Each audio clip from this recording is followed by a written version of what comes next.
We're here at 291 Thompson Road, Sharon, Tennessee, zip code 38255. On my grandfather and grandmother's estate. Just wanted to let the record show this morning I have been watching various TV programs on TV in regard to Queen Elizabeth II's death, her funeral, and that I have been absolutely moved by the Great Britain's traditional embodiment of their own personal likings towards the 70th year reign of the Great Queen. The flag hangs half draped in honor of not only the 9/11 victims that died 21 plus years ago, but also in honor of the Great Queen.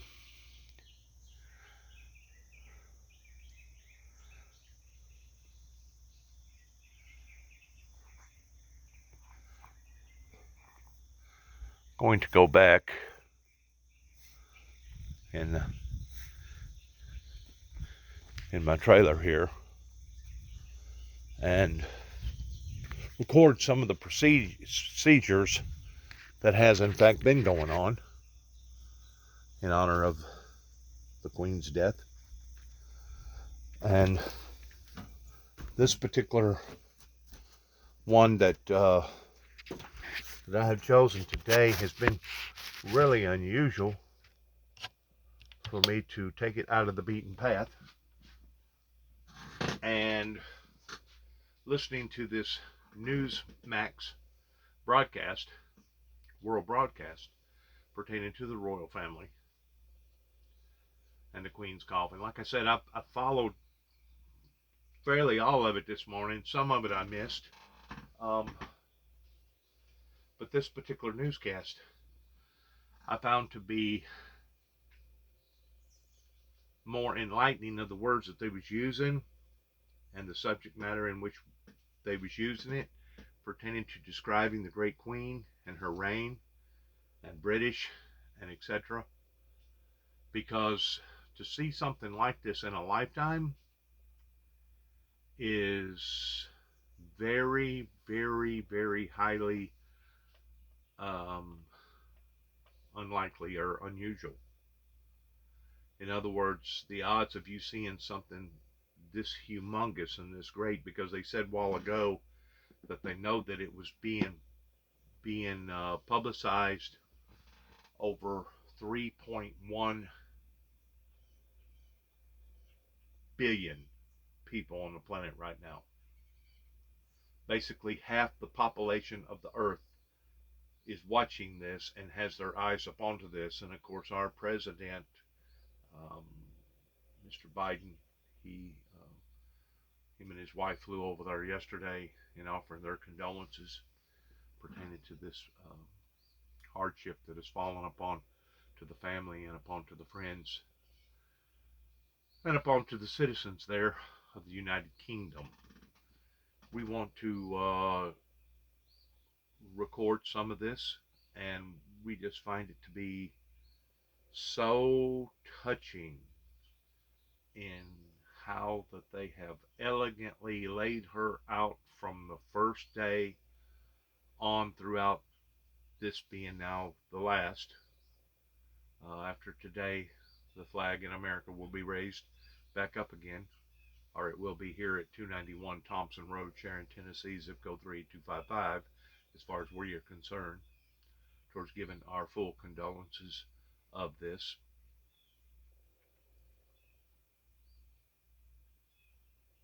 Well, yeah, and again, this is a conversation. You bring up a good point, Ken. I think this is a conversation that will begin tomorrow. But how does a ruler that lives in a palace with more than 700 rooms relate to regular people across Great Britain as the country prepares for what could be a heating crisis, the likes of which the nation has never seen this winter? Those are all very real questions. But I think one of the sub-stories here has been sort of the family reuniting as they mourn the late Queen. And that includes Charles and his children, Harry and William, and Kate and Meghan Markle, and there is a lot at play right now, Yeah, and it's been absolutely. fascinating to see it sort of play out. Ken Chandler, thanks so much. Good to have you on. Thanks, Ken. Thank you. Hillary, just your observations as we continue to see this play out this morning. Yes, I will say one thing in terms of hearing the outpouring of affection for Queen Elizabeth. One of the things she said was, grief is the price we pay for love. When did she say that? She said that after 9/11. And I think our American audience can relate to, there were so many things she said and did. And as I look at this, I'm actually thinking of the world coming together watching this. We just heard 4.1 billion people in the world, half of the world's population watching this, the world coming together. This isn't just Brits, this is people across the Commonwealth. Every one of these soldiers and the sailors you're seeing here, they have seen active duty. They've seen active duty in Afghanistan, in Iraq, as we just said.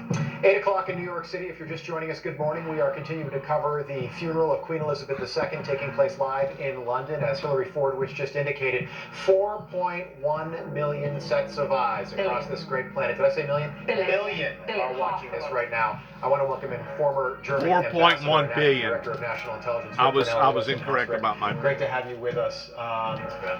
This is really a sight to behold. What do you make of it so far?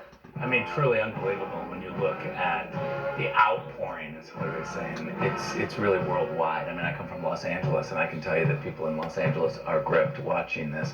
You look at her life, the Queen's life, and just the unbelievable moments that she has been the Queen for.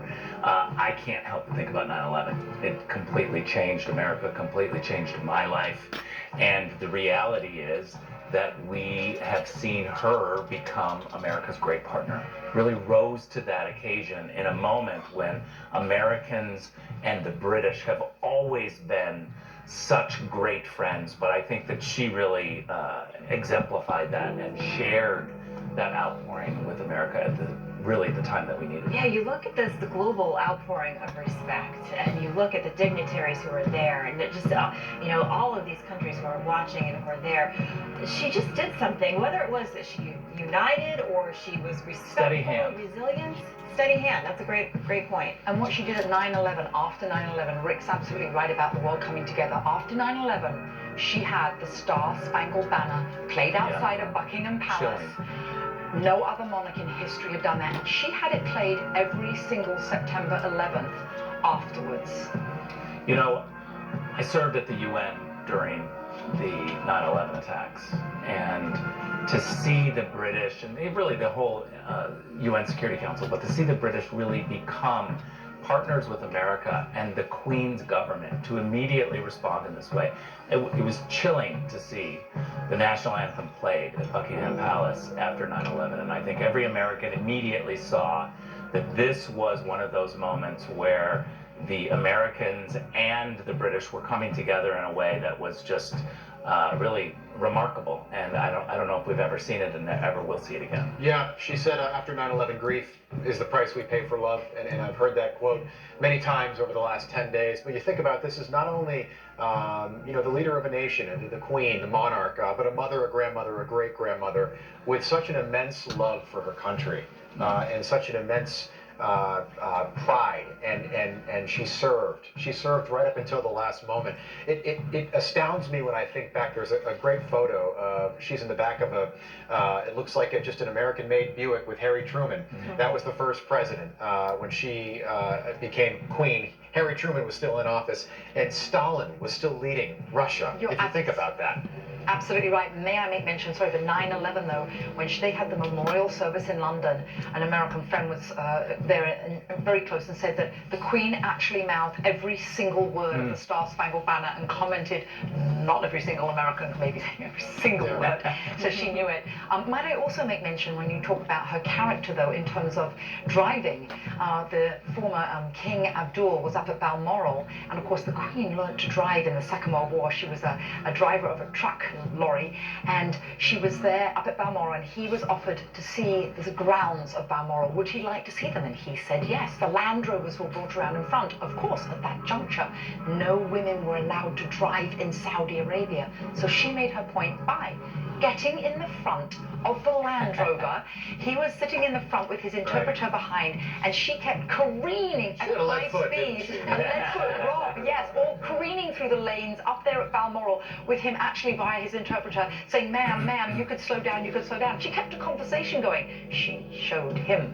Yes, that's great. You know, I gotta say, That was very inspiring in what the Queen done there towards proving to herself about the Saudi princess and King Abdul at the time, towards letting them know that women have just as much of a right towards getting in behind the wheel of an automobile as anybody else.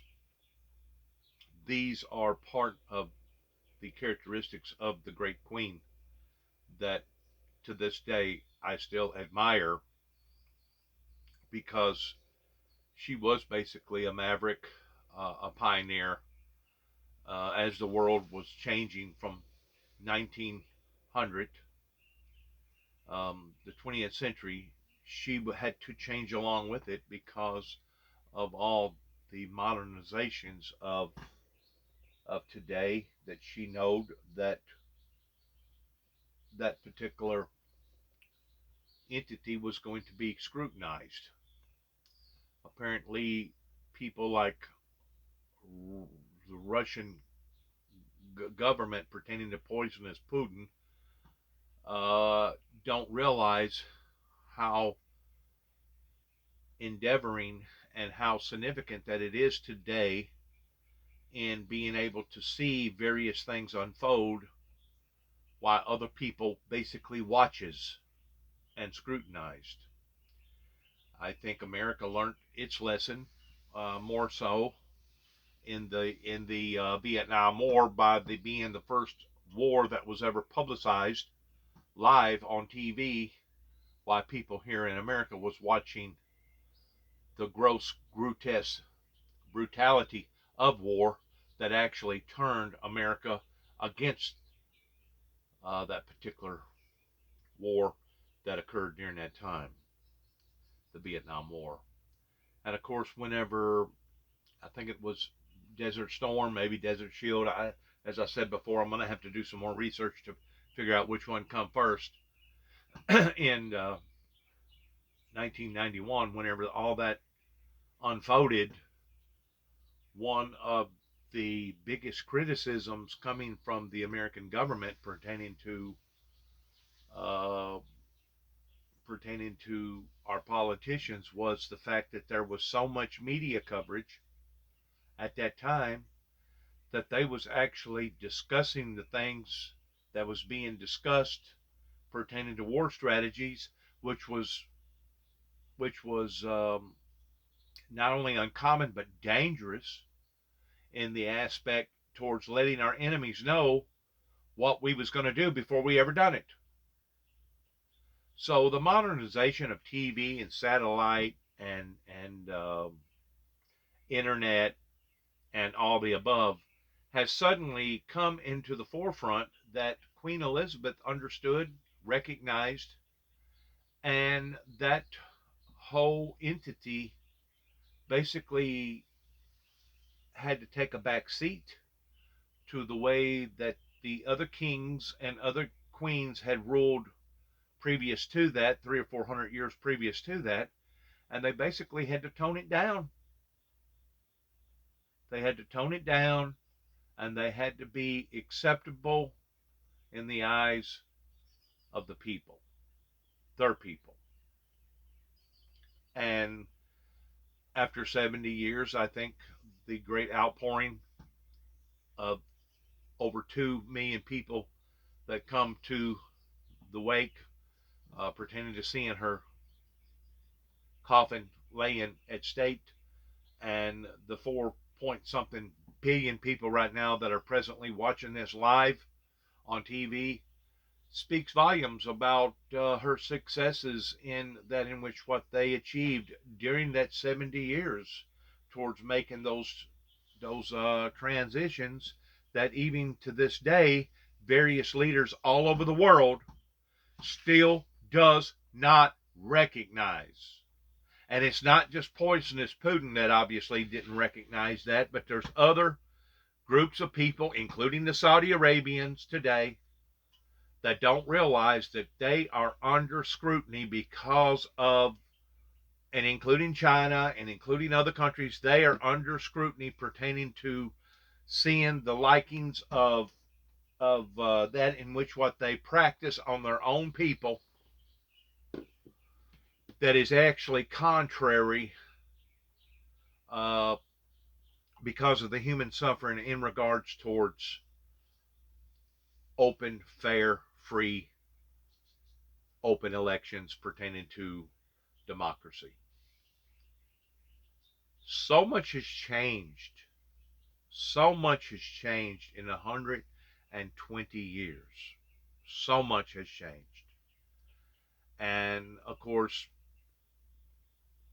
Queen Elizabeth and other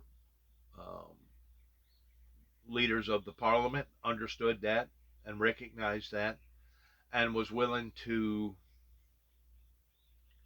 I'm not going to use the word compromise, but they was willing to reason with the rest of the world in regards to this because they knew that they was more so out in the limelight than any other organization or any other country in the world.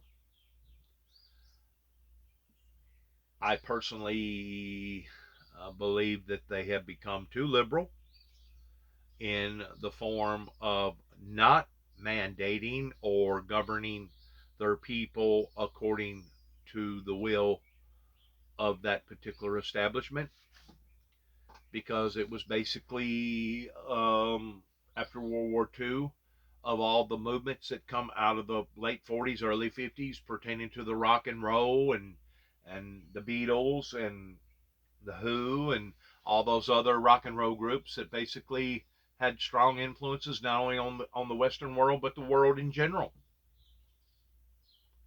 That basically this particular parliament allowed for those entities to grow and to become very, very influential. That has helped to put us where we are today as a society in behind the 8 ball whenever it comes to global warming and whenever it comes to people living a godly, righteous lifestyle in comparison today of what they was like before the 19th century. But it's still remarkable how much that they love customs pertaining to how traditionally that they have held dear in their customs towards one of, I'm going to say, one of their greatest leaders towards being Queen Elizabeth II that ruled for 70 plus years. One thing that's really personal to me with the Queen, I think everybody knows was treated for non-Hodgkin's lymphoma. I was treated at the City of Hope in Pasadena, California, and the Queen has been to the City of Hope and toured the great facility there when Reagan was president. So pretty amazing moment for City of Hope and for all of the people, I think, in California who have welcomed her many times. Rick, you're the former German ambassador. Can you talk about, so Liz Truss had a great quote about the Queen after she passed. They had just met on Tuesday. The Queen died that Thursday. She said, Britain is a great country today because of Queen Elizabeth II. She has got a lot on her plate starting tomorrow, doesn't she? Yeah. There's no question. I think when I look at Europe and I look at kind of global leaders, certainly there's a lot of people in the media who would race to Chancellor Merkel and say that she was kind of the steady hand. But, I would argue that, we've talked about this before, Rob, Brexit really happened because the Germans weren't able to get their act together when it came to immigration, right? Really made the Brits angry and questioned the EU. The EU became smaller under Chancellor Merkel. Under the Queen, there has been an expansion of NATO, expansion of the EU.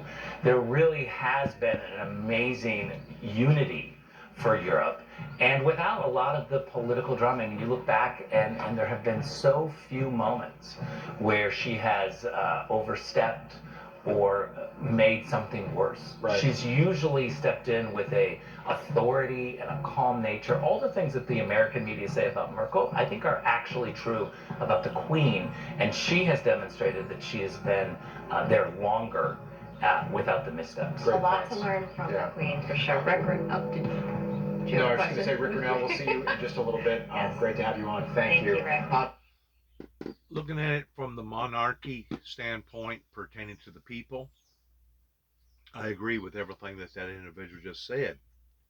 But looking at it from a holy, righteous, godly standpoint, I do not agree with what that individual just said, because as far as I am concerned, these are the people after World War II that helped to instill the worldly, sinful, ungodly ways that supposedly become acceptable with the so-called church communities, that has helped to not only put us where we are today in regards towards great grief, suffering, sorrows, but basically what has occurred in places all over the world now that are going through similar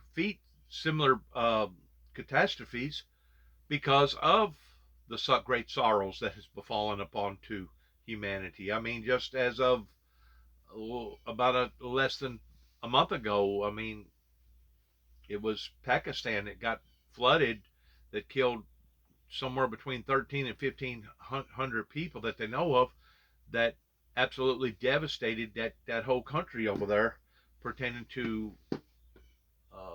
a massive deluge that fell out of the sky that had never ever seen that type of flooding before. Recently, I think 2 days ago or something like that, Taiwan that got hit by an earthquake, or maybe it was Japan that got hit by an earthquake. We're seeing these humongous, great natural catastrophes that are literally rattling not just the Western world, but the world in general. And these are because of the people that has become so confused or deceived or disoriented to the degree of the climate deniers, that now all this has caught up with them in not only the fact of what we're doing to our planet, but in the fact of what we're doing to one another and what we're doing to the very creation of God, in disrespecting his intentions for humanity. So part of that, in which what this individual just got to talking about, I agree with from one perspective, but another perspective, I really don't agree, because if anything, they have helped to contribute towards these great sorrows that has befallen upon to our planet. Now, the way that I understand it, King George III will come into power more so after today than any other time. But he is a supporter in acknowledging the fact of what we're doing to the planet, pertaining to being a environmentalist advocate, which Donald Trump was not, and other people that we know today are still not advocates of that, in which what we know is happening to our great planet, the only planet that the Homo sapiens has to call home temporarily. And hopefully that this king will be able to make a new resolution to the world pertaining to setting sail the United Kingdom, Great Britain, into a direction that will be more sustainable and acceptable pertaining to the challenges ahead. Hillary, and I think it should be said, a lot of people are familiar with the royal family from watching that Netflix series, The Crown. But I think you made a great point, and I've seen The Crown, but it is based on real events. Oh yes, I wish there would be a disclaimer in the front of it saying based loosely on some of the facts are true. The problem is, with most people watching, how do they determine what was true, what wasn't? And some of those individual conversations, we don't know what, nobody almost knows what has taken place. There were a number of consultants, though, on set, including, I know for this upcoming series, actually Patrick Jeffson, who was the Princess of Wales, Diana's chief of staff in America, referred to as Ecurie for 8 years, the one and only. So they have had some consultants on set for some accuracy, but yes, not totally. As you look at the Queen's coffin there, that is the imperial crown. Beautiful purple velvet crown sitting on top. It weighs right now 2.5 pounds, but it was redesigned in 1937. The king at the time said, there is no way I can wear this on my head. It weighed almost 6 pounds, if you can imagine putting a 6-pound weight on your head. So it was redesigned now, but it has almost 3,000 diamonds on this crown. Yes, absolutely, and it won't go into her coffin with her. It will be removed as her coffin is descending into the earth. It will be removed. She will only be buried with her wedding ring. We actually just saw pictures on the screen here. They're going past the staff of Buckingham Palace. I think something that's so important is to make note of how she laid in state, she rested in state in Buckingham Palace. Why? Because members of the household wanted to pay their respects. And I think for our American audience, something very important to make note of. You actually just mentioned The Crown. There's also Downton Abbey, which is a historical drama over 17 million Americans watched. And that follows the story of families that serve. Buckingham Palace, there are families that have served for generations, and every one of their estates, including at Balmoral, her pallbearers that actually carried her casket out of Balmoral, 4 of them actually carried the Queen Mother's coffin. There are families that take joy and pride in serving, and we mentioned earlier that King Charles III will be streamlining. He's talked about streamlining the monarchy. Remember, something people don't talk about a lot, those are all jobs. Something I was reading too is that she had a relationship with staff. She didn't treat staff like you would think that somebody of royalty would treat staff. And that's so certain other people have thought that the staff, they come in and they think that this is a celebrity role and they don't treat the staff well. Who are you talking about specifically there? Maybe Meghan Markle? Well, you said it, Rob, not me. But you said it, Rob. The Queen never threw tea at anybody. The Queen didn't scream and shout at people or belittle people. That's why her staff and people loved her. And every potentate, every dictator must be watching this and salivating and wishing that people would feel as devoted as people did to the Queen. Like John Brown said, he loved her. This is quite a moment here, too. This is the Queen's casket going by Buckingham Palace for the final time. Quite a moment, if you think about all the time that she has spent in Buckingham Palace and what that building has meant to not only the Queen, but her family. You go back to the Second World War, you think about what this building meant. They stayed in London during the air raids. The palace was hit 3 times. The royal family remained, and a lot of the love and affection between the British people and the Crown dates back to that time period in the mid-1940s. You're absolutely right, Rob. In fact, one of the things I will say is about she had a lot of her grooming from the Queen Mother. The Queen Mother was very much a woman of the people. The Queen Mother was very famous as saying, because don't forget sort of the men in white suits and in grey suits, and everybody wanted them to go to Canada, just like a lot of the royal families from Europe. They came and actually stayed in Claridge's in London. But they were urged to go, they were urged to leave to to Canada. That would be the Queen, Princess Margaret, and the Queen Mother. And the Queen Mother is famous as saying, "The princesses shall not go unless I go. I shall not go unless the king goes, and the king shall not leave under any circumstances." And I can see how emotional this is for you as well, Hillary. And it really reminds me of a great deal of the endurance that the leader, in which I know a lot of people put down, pertaining to Davinsky, or however you pronounce his name, over in Ukraine. Um, it really speaks volumes about how that he has put himself out on the forefront in not only not running from the objectionable movement against his own people from the Russian government pertaining to Putin, but he has actually stepped out in challenging Putin by showing the commitment that he's got for his people.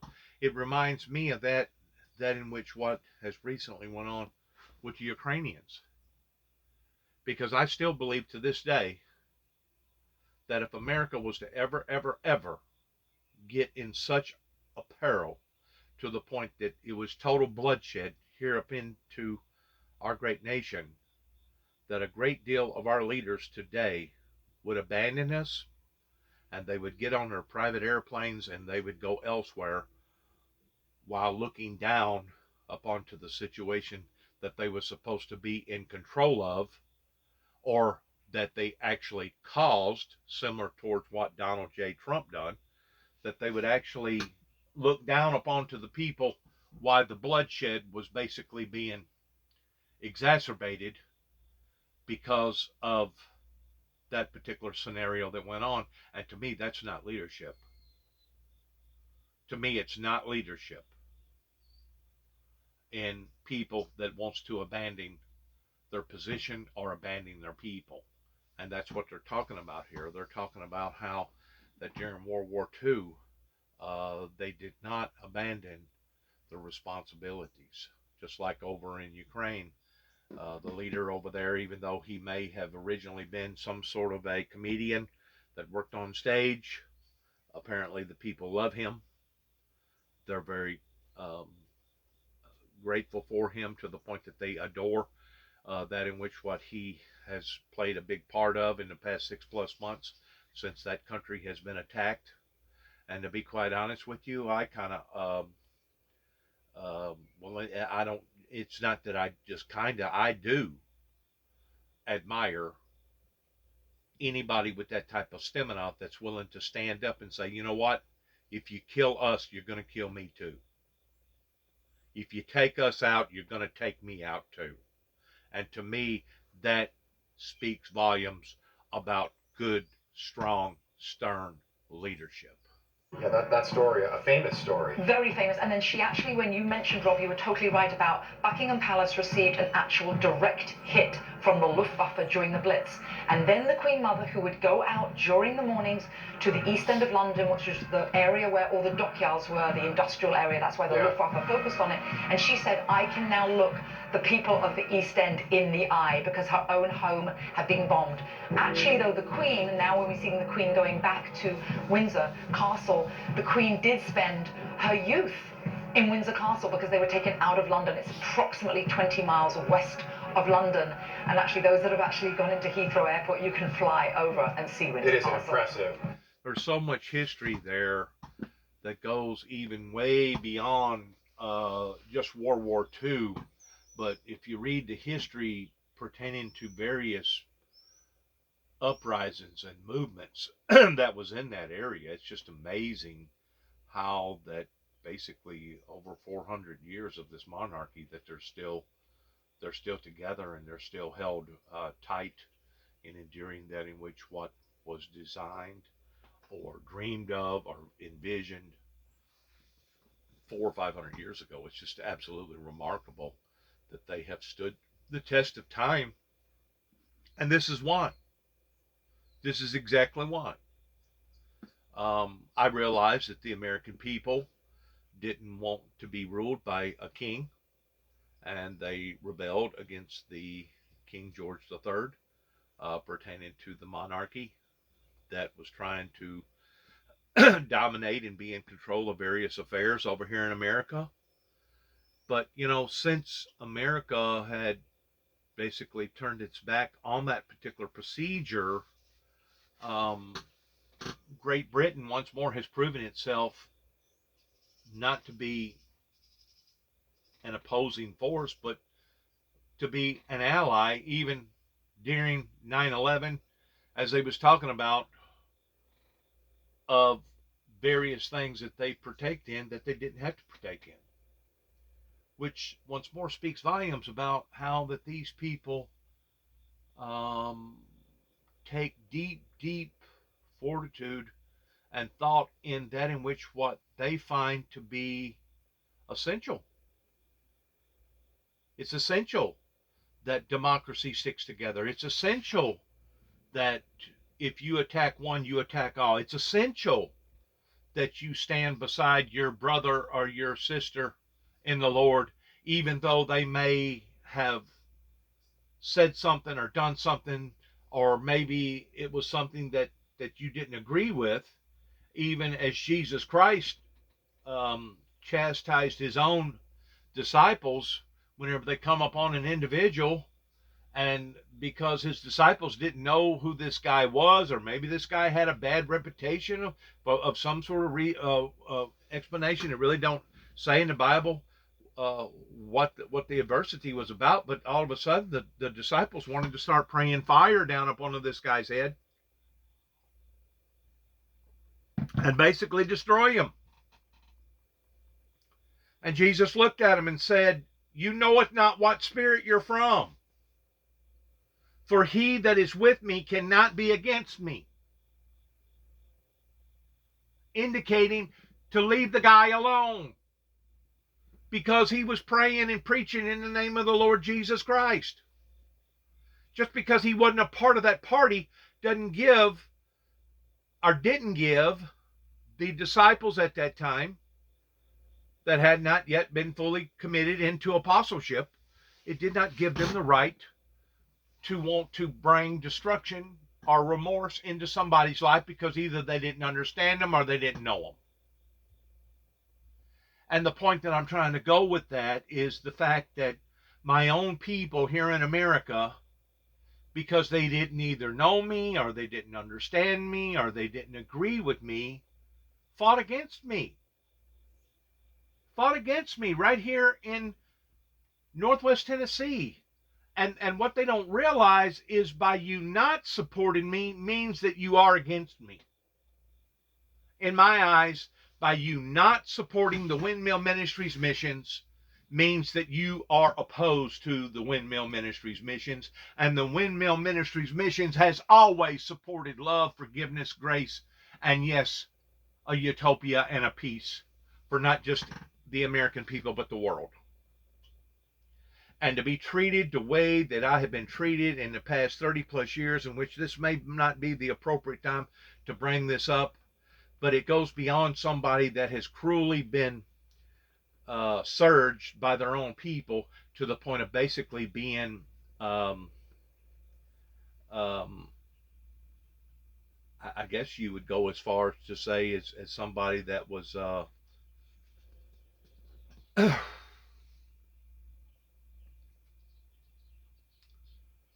somebody that had been mortified to the point of being a martyr for that in which what they believed in. And I realized that probably the vast majority of the people in America, in the Western world, thinks that the only way that you can become a martyr is to become killed or assassinated for that in which what you believe. Well, that's part of being a martyr, okay? Actually, if anything, that's the final steps of being a martyr. Being a martyr means that you have been rejected, you have been persecuted, you have been Uh, you have been ridiculed. You have been falsely accused. Um, Even Martin Luther King, he was a martyr way before the assassin's bullet ever hit him on the balcony down in Memphis, Tennessee. He was a martyr. That's the reason why I look up to people like Buford Pulser down in Adamsville, Tennessee. That he was basically a martyr. He was a martyr because of the way not only the people resisted his governingship of how that he demanded for people to walk the line, kind of like Mr. Cash's song, Johnny Cash's song, Walk the Line, but he was a martyr in how that his own people resisted him because he was doing too good of a job because of the corruption that was going on, the underlining corruption that was going on in the county at that time, or that surrounding area, towards the big wigs. That was part of the same very problem that they hired him to clean up. And of course, there towards the last, he become the final martyr in the fact that somebody had sabotaged his automobile and run him off the road and killed him. So sad.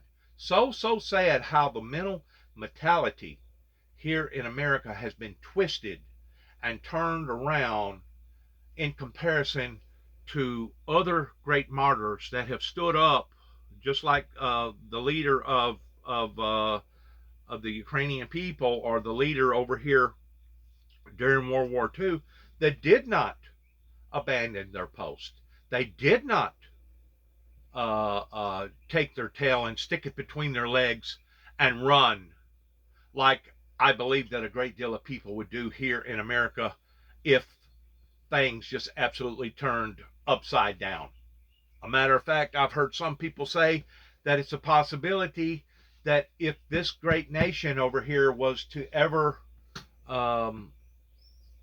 get in the same predicament that it was during the Great Civil War, that it's a possibility that our leaders, under the leadership of the governors, would actually order for the wardens to open up all their prison gates and basically turn the ungodly and the wicked and the monsters against their own people. Now, I realize that that's a thought that is just absolutely unbelievable, that your leadership would do that to its own people, but that's always a possibility. I'm not saying that it's a probability, but that's always a possibility, that once your leadership becomes so corrupt to the core that they rather basically either die or rather see their country die, to the extent that they're willing to open up all their gates against the people that they was keeping in house towards protecting their people, and actually sicking those people on their own people. I realize it is a horrible, horrible thought to even think that government officials would do that to their own people, but it's always a possibility. And believe it or not, we have more jails and we have more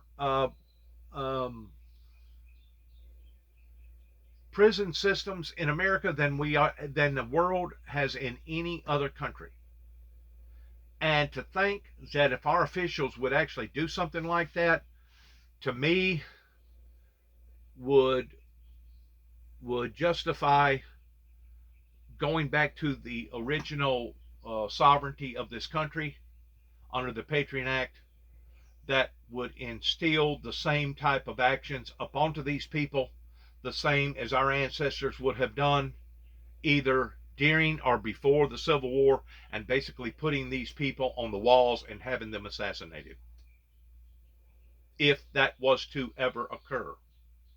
I pray to God that that don't ever occur, but if it was to ever occur, I believe that that would give the people the right to do away with all these modern day laws and go back to the original Patriot laws pertaining to those that was deemed as being nothing more than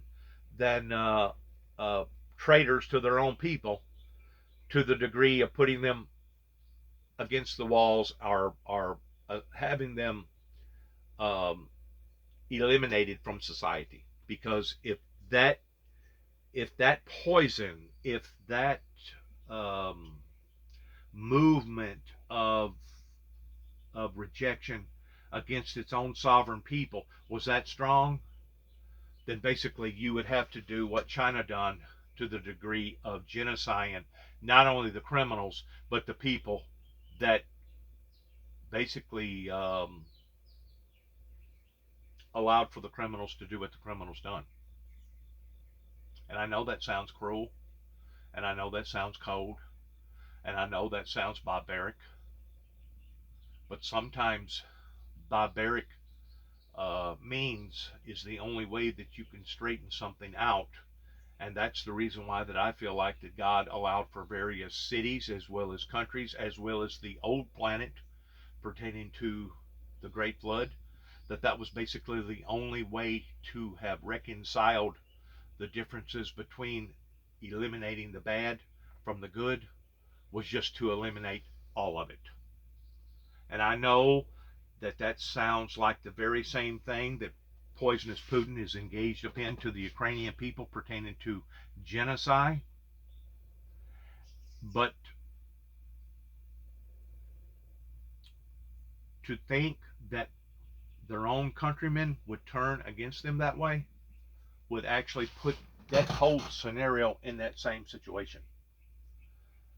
Hopefully, the American people will never have to experience that.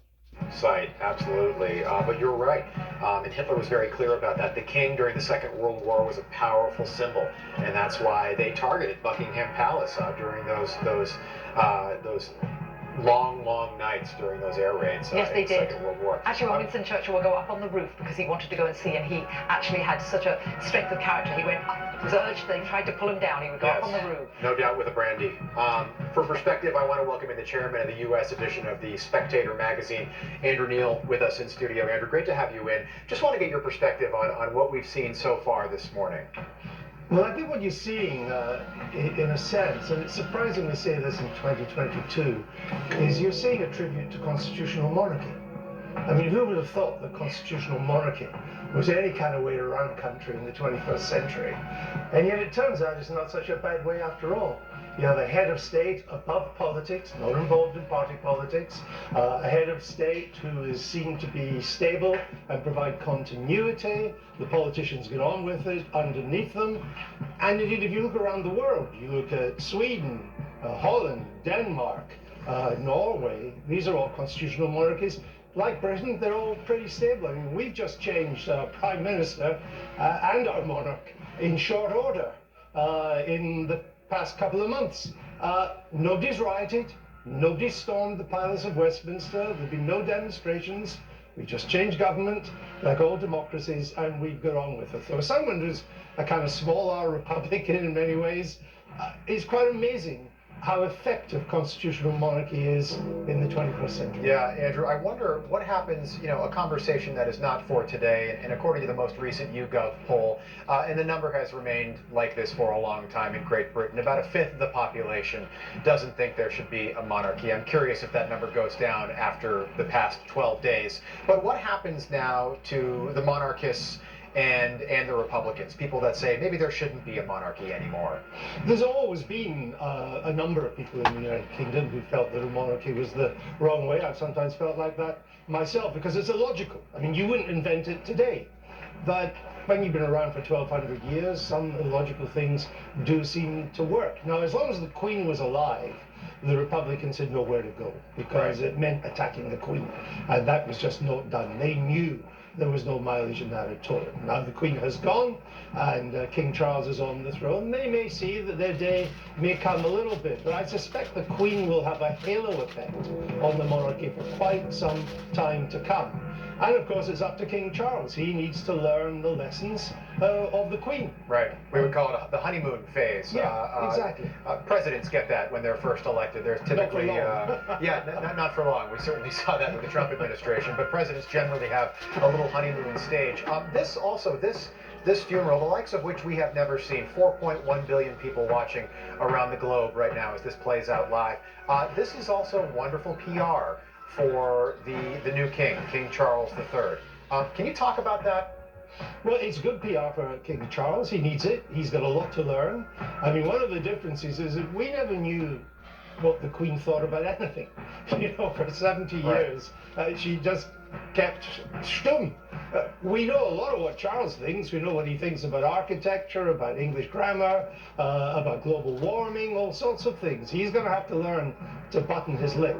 He can't really have these views now that he's on the throne. These are matters for politicians, not for matters of an unelected head of state. And some people diminish the presidency of Donald Trump because of that very reason, because he was so open with his opinions about various subject matters that was happening. And some people criticize Donald Trump in stating the fact that he should have been more conservative with the things that he was talking about, and maybe only thought about them and didn't actually post them on some of his websites or some of his texting that he done. That even to this day, Donald Trump has a tendency of putting his own foot in his own mouth. In other words, sometimes you're wiser by not saying anything than you would be by saying something. And that could be the reason why that they enacted that into our Constitution of pleading the fifth, that that it was deemed credible of a person not saying nothing versus incriminating themselves. And I realize the things that I've been putting out to the American people and the world, towards what is it now, something like 3,000 different YouTube channels, and beginning to develop my Facebook platform more recently, that a lot of the stuff that I discuss and talk about are offensive in a lot of people's understanding and in a lot of people's different opinions. But at this point in time, the way that I have been rejected by the Western world, and the way that I have been rejected by the so-called church world here in America, especially since that in which what did take place in not only 1983, but also in 1988, pertaining to the Ronald Reagan administration, of convincing the superpowers that the world was not going to end by a Holocaust, a nuclear Holocaust.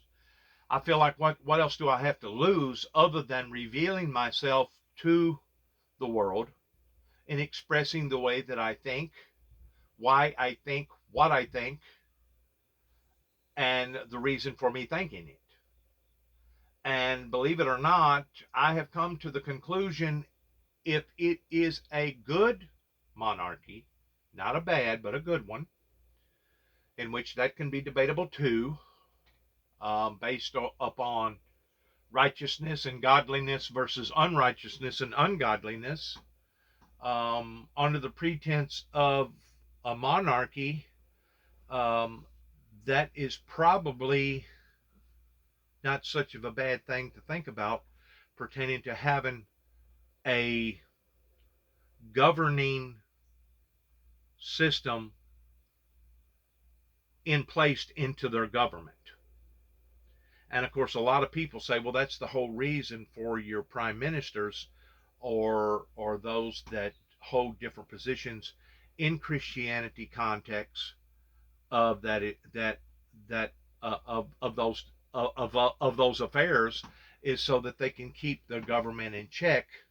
And to some degree, that may be so, but in other degrees, that can also be very offensive to whoever it is that's in power, prime minister, president, whatever category that you want to put it in, based upon the wills of the people. But is the wills of the people always right? No. We know that to be a fact because of looking at what has occurred here in America for the past 30 some odd years since Ronald Reagan left office. of that in which what our government curtailed in not only Desert Storm and Desert Shield, in which I may have those two mixed up here towards which come first, but in going to war with an individual, Saddam Hussein, that had a very, very strong hand against his people, that was controlling his people.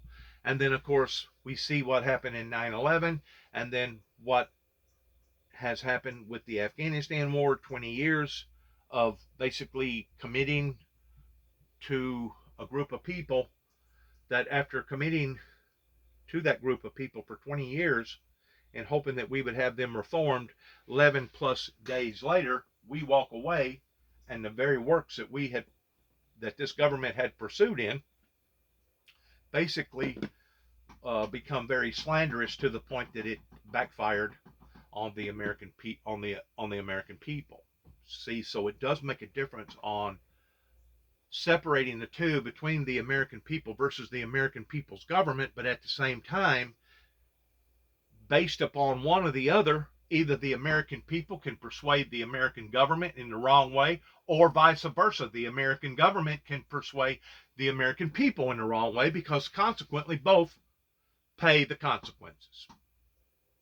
And that's what has happened here in America whenever they decided to go to the far left versus the right, and they decided to ignore and then come after, target, persecute, or deviate from their own personal duties towards what went on here in Weakley County, Tennessee, from the time that I stepped foot back into their domain in 2014 versus what went on to the leading of my brother's death in 2017.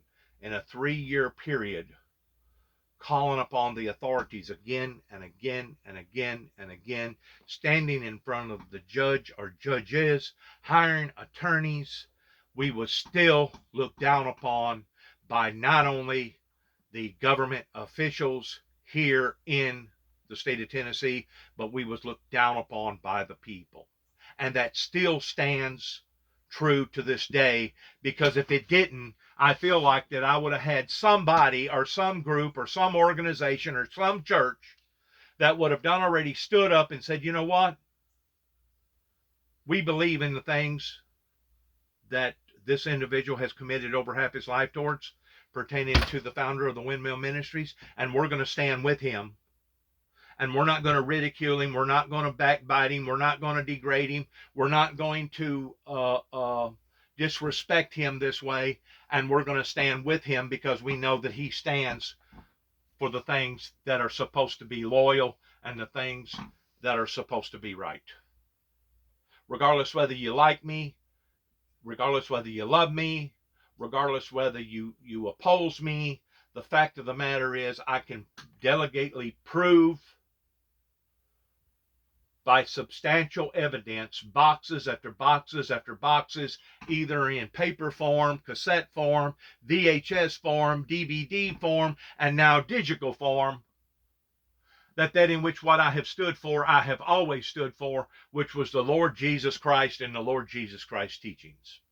And to think that a group of people around in my home area persuaded themselves that I was otherwise only speaks volumes about their intentions towards what that they intended to happen to the true godliness of God's people to begin with. And that just doesn't fall upon to the shoulders of myself, but it falls upon to the shoulders of any true worshiper of God, especially those that are preaching the message, that are being ministers of God, that it speaks volumes about how that the people feel about their true ministers. Now, you can be a phony minister, you can be a silver tongue talker, you can be a manipulator. You know, if you'll send me $20, I'll send you this prayer cloth, and God will give you everything that you want pertaining to Cadillacs and all the above, and you'll have deep pockets and luxurious freaking bank accounts.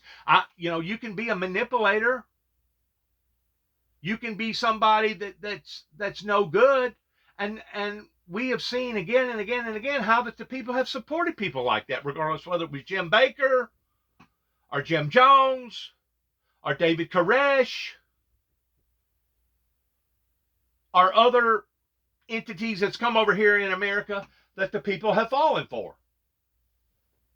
It wasn't just Jim Jones. There was another guy that come over here that was, I think, from China or somewhere, that started in a cult. Just look, just the fact speaks for themselves. Just look at what has occurred since 1986, since the occultists has basically got their foot in the door of Congress, to the point that now the occultist religions has just as much power as the formal or the godly religions, pertaining to them being tax exempt. I can just use one expression just right down the road here, called the Wiccans. And that's just one occultist group here in America. We have been inundated by this paranormal movement that has basically brainwashed the American society or culture to the degree that now the ungodly has not only just as much influence as the godly, but the ungodly here in America has more influence than they do the true godly.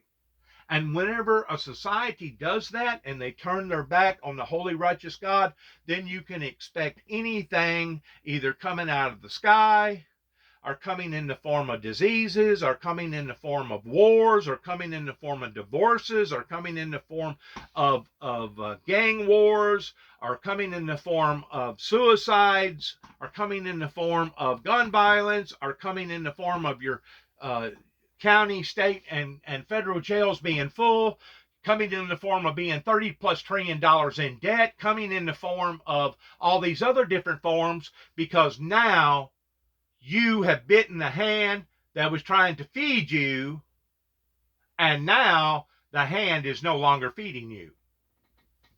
In other words, the adequate sunshine that you needed, you didn't get. The adequate rains that you needed, you didn't get. The adequate this and the adequate that you relied upon for years and years and years, now has been taken from you. And now the smoke screen has been ripped away from you, and now you can see just exactly what that you have fumigated in the past 30+ years in being climate deniers and also being windmill deniers.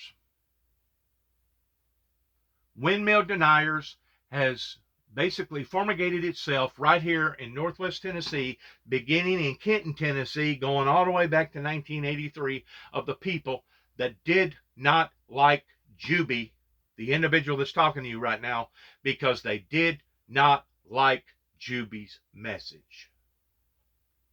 Well, I got news for you. I didn't appoint myself to this job. Somebody else did.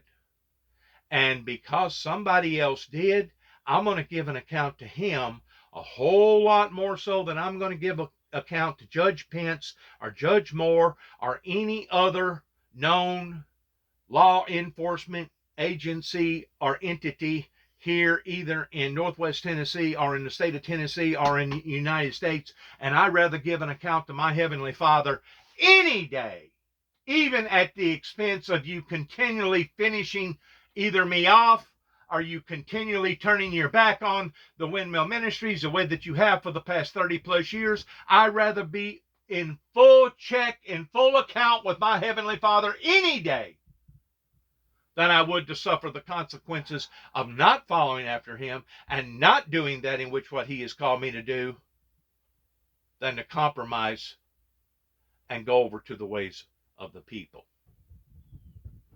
The ways of the people can be deceiving. The ways of a government to its people can be deceiving. And we can see that now towards what's happening, what has happened here in the Western world. We can also see that towards what has happened with the government of Russia, that now the Russian people has just recently awoken to the fact that their leader has followed them down a relentless trail of doom and gloom, and now the people are just now standing up against that in which what their leader has reluctantly drawn them into. That's the reason why I admire this family. That's the reason why I admire the Queen's death today. That's the reason why I admire that in which what they established 4, 5, 600 years ago of the monarchy. That even though people don't like to be governed by something that's governing the government, as long as it is a good governing system that fits under the guidelines of the holy anointing Father pertaining to the righteousness of God, I feel like it's a good thing. And everything that I have heard in the past 12 days pertaining to this lady's death has been according to the righteousness of God in every perspective that you can think of. Now, does that mean that she was a saint? No. Does that mean that she never made mistakes? No. Does that mean that she could walk on water and raise the dead? No. But what it does mean is that entity that she was beholding in her own heart and in her own mind and in her own convictions was the right powerful entity to follow and to be a part of. And she proved that to the very day that she died. And if people don't respect that, then obviously they don't respect God, because that's the very reason why that the people attacked me the way that they attacked me, or the people allowed for me to be attacked the way that they allowed for me to be attacked here in the Western world for the past 30 some odd years, regardless whether it was in Northwest Tennessee, Kentucky, or out in Oklahoma, is because they didn't care about that in which what I was promoting, or that in which what I was representing. And I know that people have heard me say stuff like, so let it be said, so let it be written, so let it be done, implementing myself as being a king.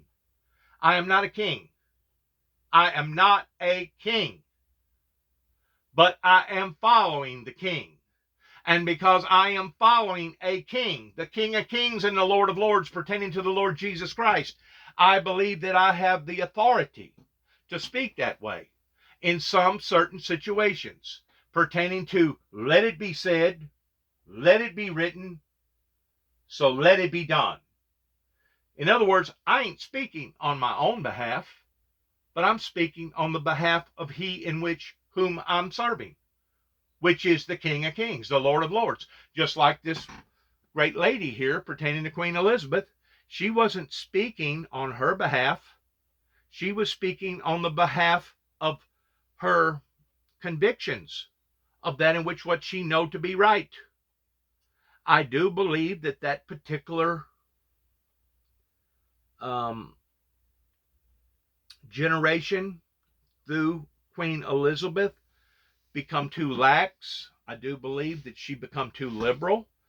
And the reason why that I believe that is because of all the notoriety pertaining to the cameras and pertaining to the satellites and pertaining to the internet, that it basically shocked them.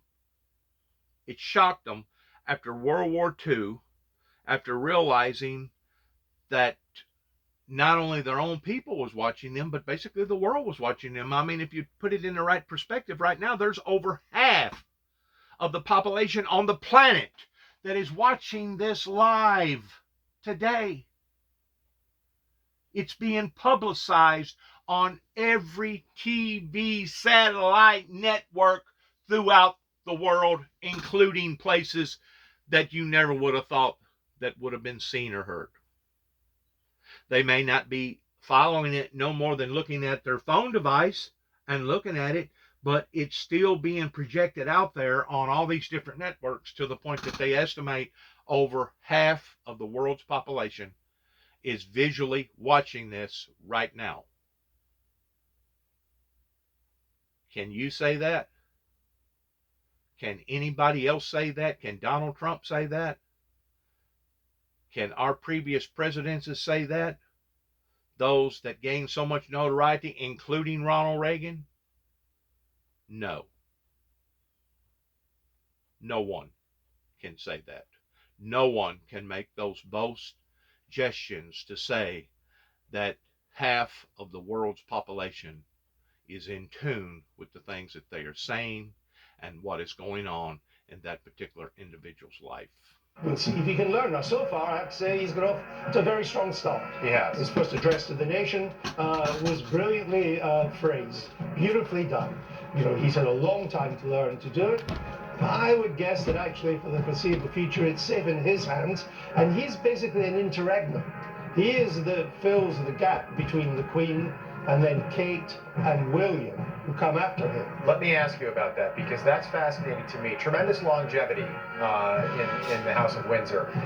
The Queen, 96 years old. Her mother lived to be 101. King Charles III, now 73 years old. He could be king for another 20 years at least, couldn't he? He could indeed, though we should remember that the Queen's father died when he was 56. Smoker. He was a chain smoker, even by the standards of the day. He was a hell of a chain smoker. Right. The King could live for some time. We all hope he does.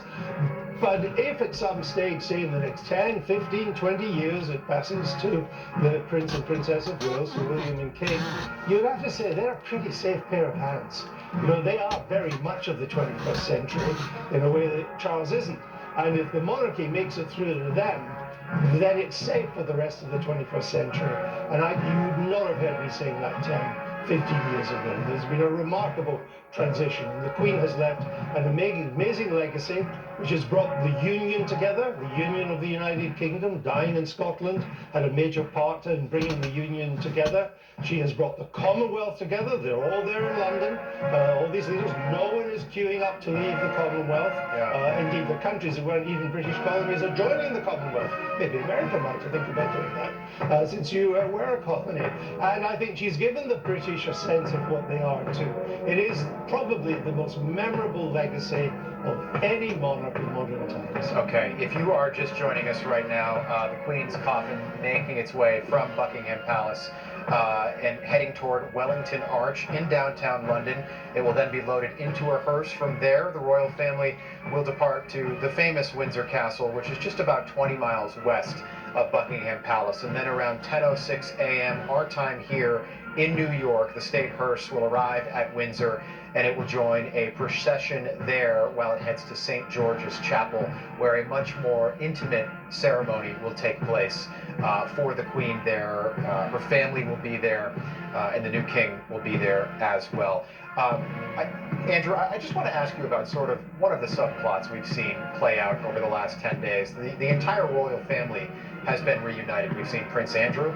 Of course, he was embroiled in that scandal with Jeffrey Epstein. We've seen Prince Harry and Meghan Markle together with William and Kate. They've all reunited to mourn the late Queen. Does that continue? I doubt it. You know, funerals do bring people together, but I doubt it's for the long term. Prince Andrew is still persona non grata. That will remain. And I guess for Harry and Meghan, well, that's basically up to Harry and Meghan. Indeed, if anything, it's up to Meghan.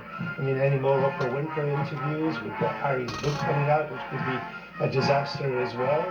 I think that's in their hands. I think the royal family has shown that they're just going to get on with things, whatever Harry and Meghan do. They don't need them. It's a pity they don't have them. It wouldn't have been the Fab Four, William, Kate, Harry and Meghan. That really would have rocked the 21st century. But if it's not to be, it's not to be. The monarchy will continue in pretty safe hands. Yeah, and if you think about it, if it weren't for an American divorcee, Wallace Simpson, none of this would be happening right now. The king wouldn't have abdicated. Queen Elizabeth II, somebody who was never meant to be queen, would not have ascended to the throne. Andrew Neil, a pleasure speaking with you. I think what a lot of people don't realize is to throw yourself out onto the eyes of the general public requires so much stamina and requires so much courageousness that even to this day, I know people that talk about leadership qualities, but they're not willing to partake in none of them. They talk about the gospel pertaining to the Lord Jesus Christ, but they're not willing to even so much as put a bumper sticker on their automobile because they're afraid that they're going to be ridiculed or criticized because of them representing something that they claim to know that is good, but they're scared to go out on a limb. And to see a family that has dedicated themselves in front of the people the way that they have goes beyond any type of consequences that any American politician or preacher or book writer or commentator has ever been willing to do towards basically airing their laundry of the good as well as the bad. And what the American people in general don't understand is that for individuals to do this speaks volumes about their commitment, and it speaks volumes pertaining to their humanness of being willing to be criticized or ridiculed, even at the extent of people disliking them or people even hating them, because they know that they're doing it for the right purpose and the right reason. And it doesn't matter if it's a school teacher, it doesn't matter if it's a school bus driver, it doesn't matter if it's somebody working in a public office, it doesn't matter if it's somebody that's considered to be a public servant that's counting votes. It doesn't matter if it's somebody working in the courthouse and city hall. It doesn't matter if it's a judge. It doesn't matter if it's somebody else that's working in the eyes of the public.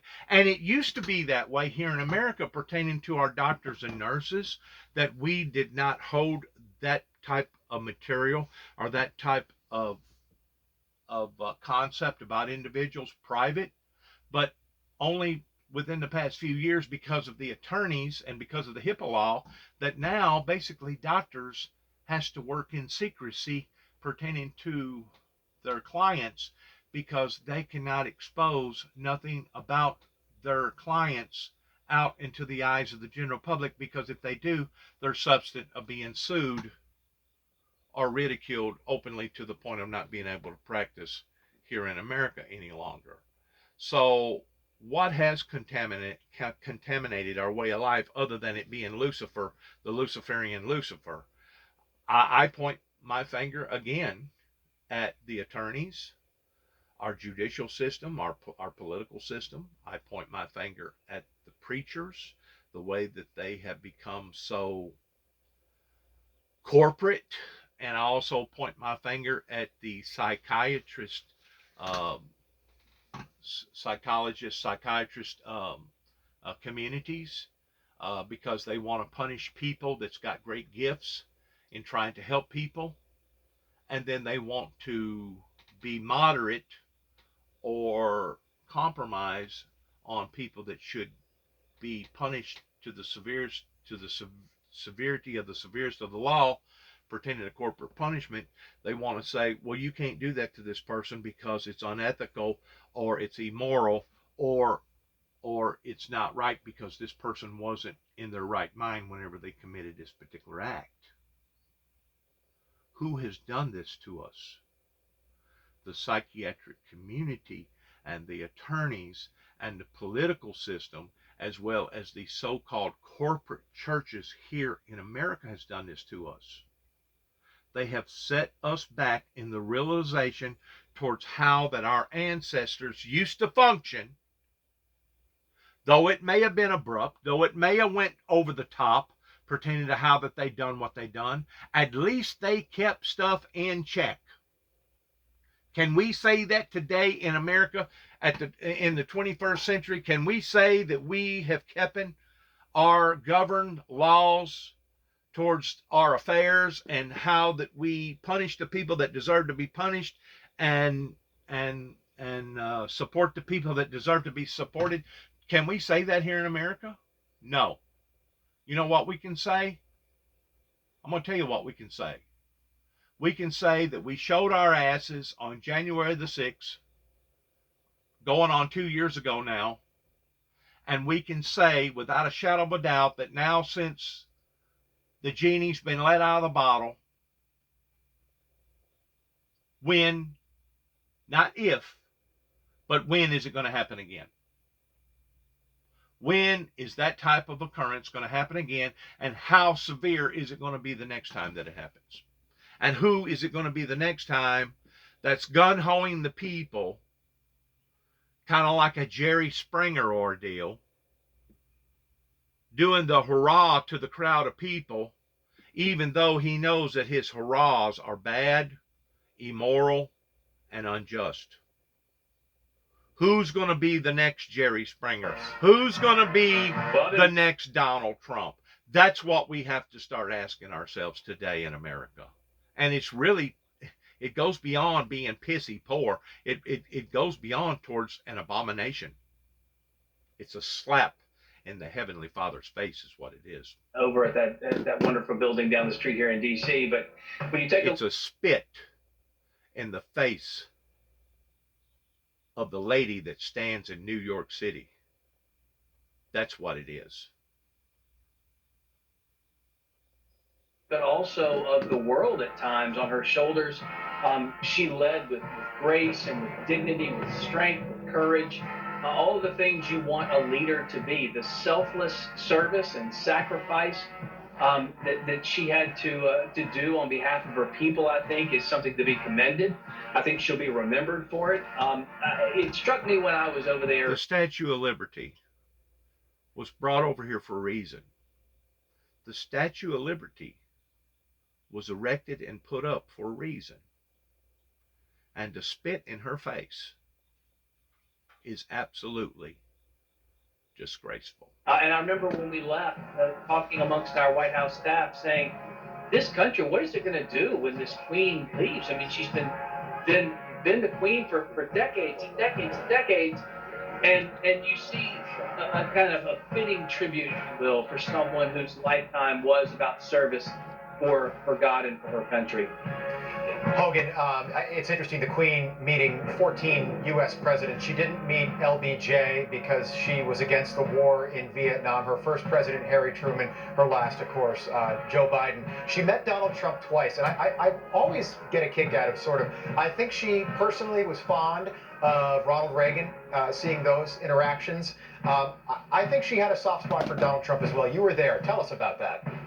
Yeah, look, I don't know if that's just them telling you what you want to hear, but right. Being able to kind of read people like you and I both can in these serious moments with the cameras off. You sit down and talk to people, and they say, I've never seen her happier. I've never seen her smile like this. The laughter was real. You heard people talk like that. In fact, now, the then Prince, now King, and I had a brief moment of interaction as well as we were going into a dinner. Donald Trump was staying there talking to me, and the now King leaned over and said, how is this going in America? Are people liking what we're doing here? And I said, oh, yes, sir, they really are. And then I'm not going to expose the network, but he made a point. Even this one network says it's okay.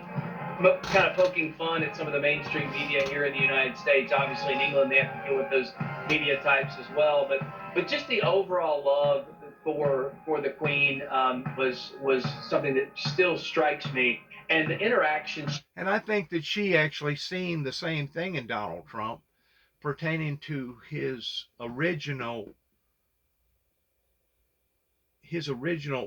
fortitude was not only genuine but good, because she knowed that the corruption that it went on over here in America pertaining to our courts and our system and the corruption in the churches, and how that we was very, very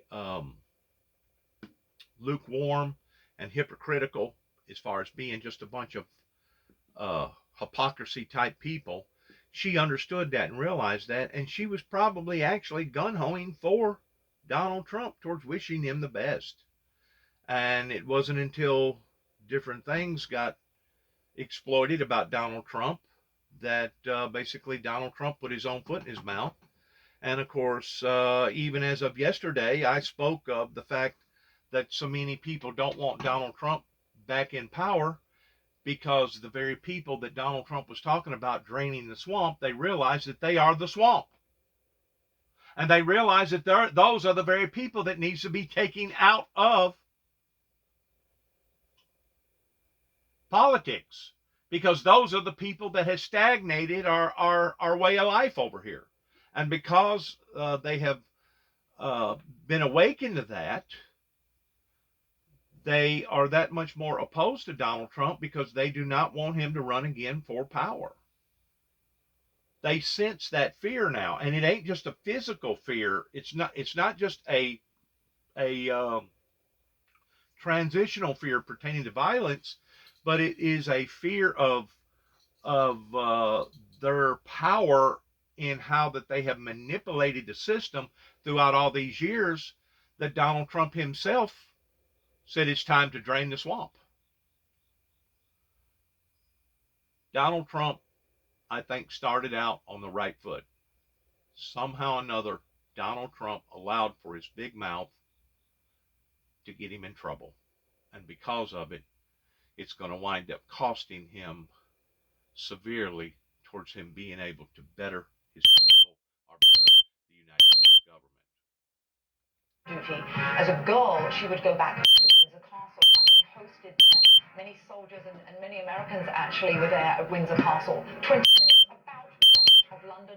A number of Americans may have flown into Heathrow Airport and flown over Windsor Castle. As we watch this, Hillary, we've talked about this all morning, the turnout, the people who have turned out on the streets, the billions of people who are watching.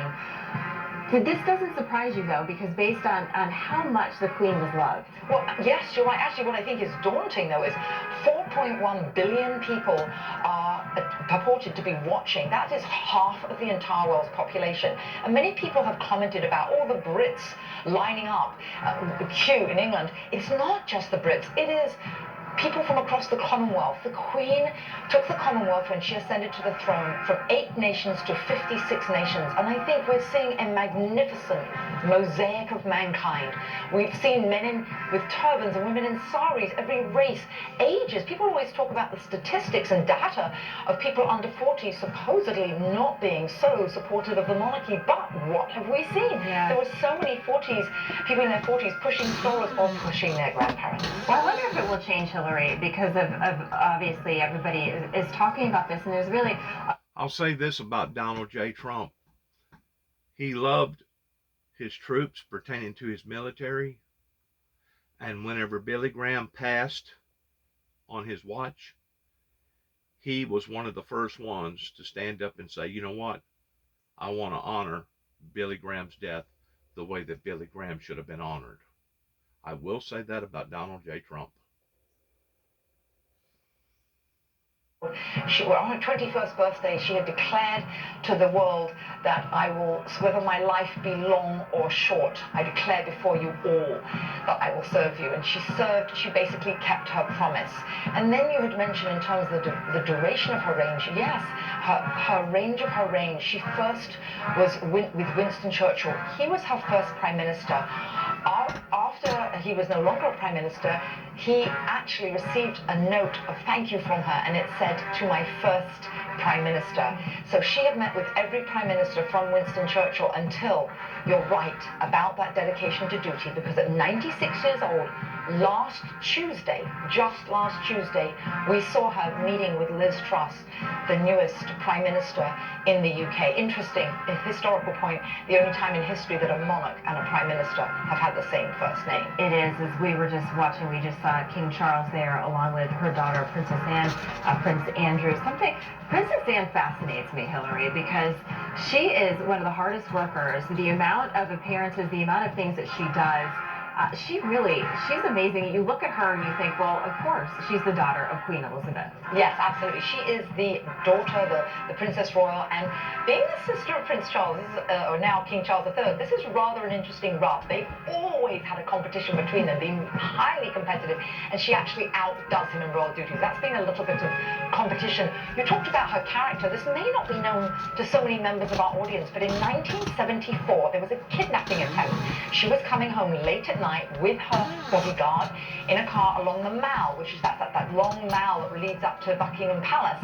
And a Ford Escort in 1974 pulled across in front, got out, and a kidnapper tried to kidnap her. And she was interviewed and said, and this was, I believe, to Parkinson after the event, a famous interviewer in England, the kidnapper wanted her to get out of the car, and actually there was a shoot. He had the shots are being fired at the bodyguard, at someone that tried to come and help, and she said to him, "Not bloody likely," and wouldn't get out. That sounds about right, based on her personality. So, Hillary, what are we seeing right now? Everybody is standing. We can see, obviously, the coffin. We can see the crown. They will eventually the coffin will then go in a hearse and then go make its way to Windsor Castle. But can you talk us through what's going on right now? Yes, what we're seeing are members of the royal family led there by King Charles III, solemnly walking, and then behind him is the Princess Anne that we were just talking about, the Princess Royal. Behind them, Prince Andrew, and then the Earl of Wessex, Prince Edward. That was in order of birth you are seeing them, and you're seeing them right now stand. You can see the yeoman there of the guard, and you can see the naval sailors. Why the Navy there? The Navy there, rather interesting, Alison, and for our audience, pulling the gun carriage with Queen Elizabeth's coffin on top. Why? Because Queen Victoria's funeral was rather a disaster. She was going to be pulled, the gun carriage was going to be pulled by horses. It was a frightfully cold morning, and the horses buckled and the harnesses broke, and so the Navy was brought in to haul her along. And there's, to this day, still a little bit of rub between the Navy and the artillery who failed to have the horses pull her coffin. But that's why you see the sailors there. Now what we're seeing is, now you're seeing a man in tartan in the middle there, in the back, in the row. That's Major Johnny Thompson. He in tartan, he was the bodyguard to Queen Elizabeth up at Balmoral, and then you're also seeing the grandchildren line up behind the siblings. So they're lining up behind in rows there in order of age. Okay, we just saw Catherine, the Princess of Wales, and then her children, Princess Charlotte and Prince George, arrived too. Something we noticed in the church, how Prince George and Princess Charlotte acted. I mean, you would think that they were 25 years old. There they are. Just perfectly still singing, Yes. praying. They're young, but I'm sure they understand what's happening today. Yes, Prince George is 9, and your observation is spot on. With dignity, with such dedication to their gang. They referred to the Queen as gang, and you can see them there. Obviously, also, don't forget, they come from a very stable home. Actually, Catherine Middleton, who is now, of course, she was the Duchess of Cambridge, she's now the Princess of Wales. Her mother, Carol Middleton, spends a lot of time with the children as well, and of course they have a very happy marriage. They come from a family now with the happy parents. The Prince of Wales, Prince William, they're very happily married. I think that's a great deal of stability for the children. You can see they're composed. This is part of history, and don't forget, Prince George will be king into the 22nd century. We may probably not see him coronated, any of us. Yeah, I don't think we will, but okay, Hillary, we will continue our coverage of the royal funeral of Queen Elizabeth II in just a few moments. But Rob is joined by a special guest this morning. Rob. Okay, Alison, thank you. I'm joined by the former Director of National Intelligence, Rick Grinnell. He's also the former ambassador to Germany in New York City, as the UN General Assembly is ready to discuss several issues over the next 2 weeks, including the war in Ukraine and the global energy shortage. Also being discussed are the cyber attacks Iran is executing on several countries, including Albania. For more on this, we are joined by the Prime Minister of Albania, Edi Rama. Mr. Prime Minister, it's great to have you with us. It's great to be with you. Thank you. I want to start with the big news today, of course, the funeral for Queen Elizabeth II. I know that you were with the Queen 3 years ago to mark the 70th anniversary of NATO. What was that experience like? This was a big reception in the Buckingham Palace, and of course it was memorable for me, and I'm sure for everyone. But I would say that there is no better way to put it than how the French president has put it for the British. She was their queen. For all of us, she was the queen. So it's a very strong feeling all over the world, and it touches everyone exactly because it was a bit like the Queen. And while the Brits have now the King, we don't have anymore the Queen. Right. Were you nervous at all before that experience? Because I've heard former American presidents saying that that was one of the only times that they were nervous was before they were in the Queen's presence. They had to be nervous because they had to have an audience with her. They had to consume time with her, which was not my case. I could hide behind other NATO allies, and although I am tall, I could avoid nervousness. So. Mr. Prime Minister, for our American audience, I think people understand that Albania has been a member of NATO since 2009. Yes. And you recently came out with a very clear and strong statement accusing Iran of a cyber attack, multiple cyber attacks on Albania. Obviously, that created worldwide news. You were very clear about kicking Iranian diplomats out of Albania. What has been the response from NATO allies, and what is the latest on these cyber attacks? So I want to make it very clear, it's not that I accused Iran, it's that we have proof based on a very thorough forensic work of the Microsoft intelligence threat super team, and also of super squad of American specialized agencies, that behind the attack it is Iran, the state, the Islamic Republic of Iran, which sponsored 4 groups, among which one of them, namely among the top cyber terror groups that was behind attacks on Saudi Arabia, Israel, Kuwait, and so on. So it's not an accusation, it's a fact.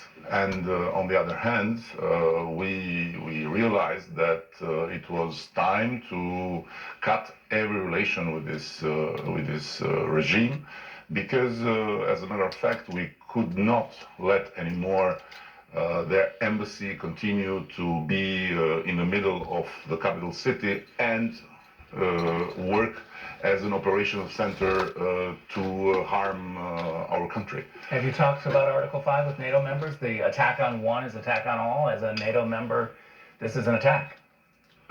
It's true, but at the same time, we have preferred first to build up not simply an awareness, but to build up an alliance for support, because what we need now is to fasten all our plans in building state-of-the-art cyber defense, because even after the big, massive 15th of July attack, we had another one, and we are prepared to see more to come, because everyone knows that this regime is engaged in this kind of activity all over the world, and it's very preoccupying that this is happening while the common defense answer is not yet there. Should the Biden administration be negotiating with the Iranian regime at the same time that the Iranian regime are clearly killing gay people, killing women, and making a cyber attack on a NATO ally?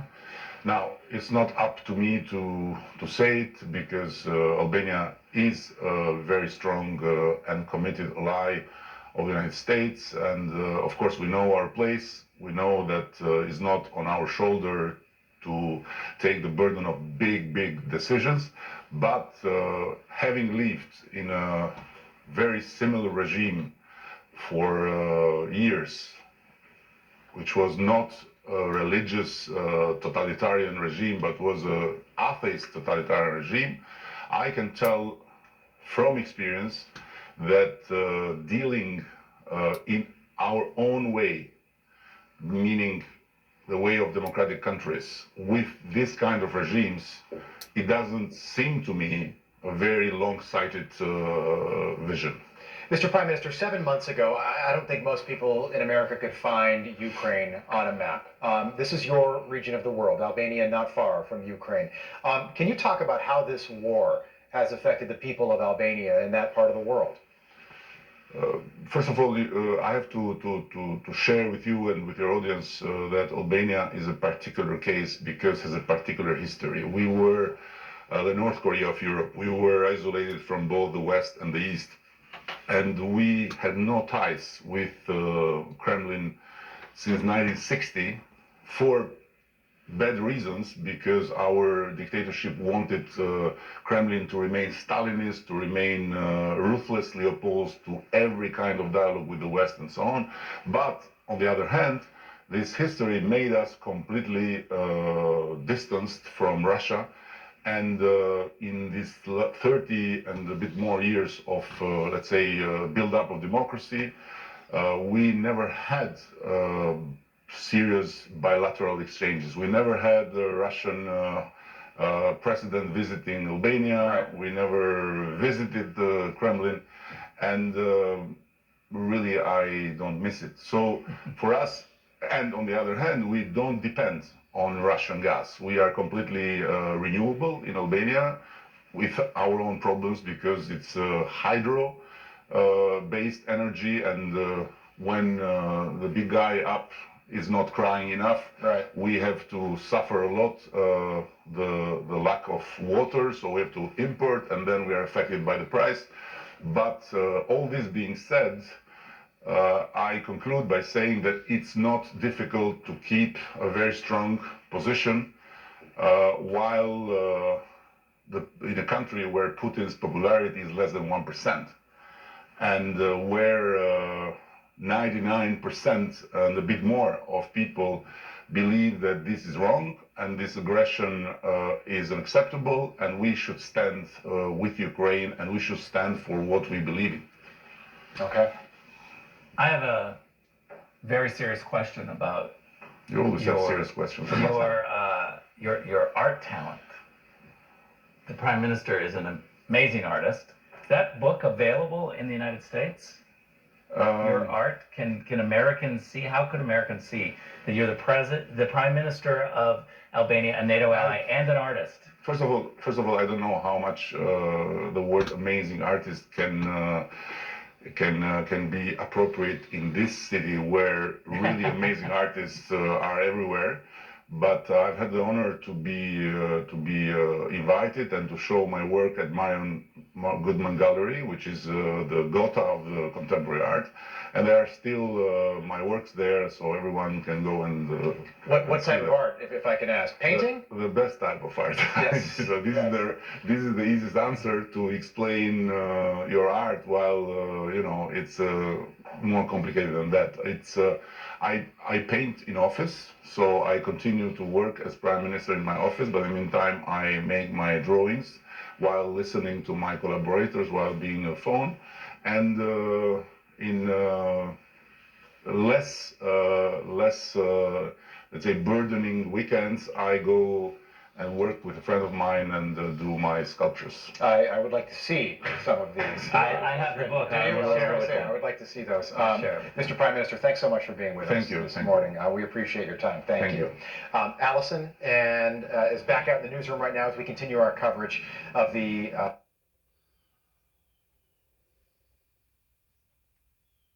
Queen Elizabeth II.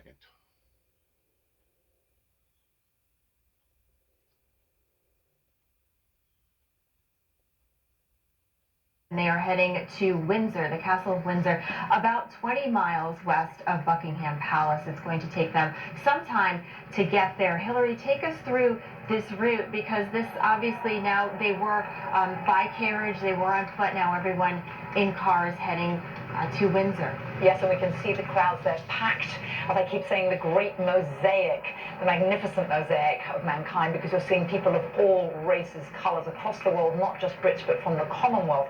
It's going to go through many of the famous sites that Americans know through London. We're going to probably go through Piccadilly Circus, and we're going to go all the way through London. And when we come out of London, it will actually head not on the M4 to Windsor, but the A4. The M is for motorway, which is like American interstate.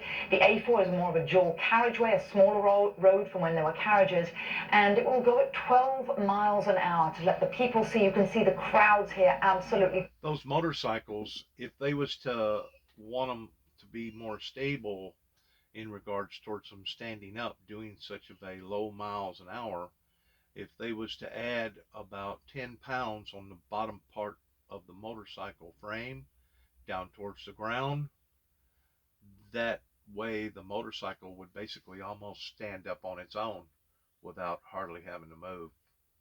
I don't know if anybody knows that or not, pertaining to stabilizing weight or not, but I'm just saying that with those motorcycles only going 10 to 12 miles an hour, sometimes it's very difficult to keep them balanced right.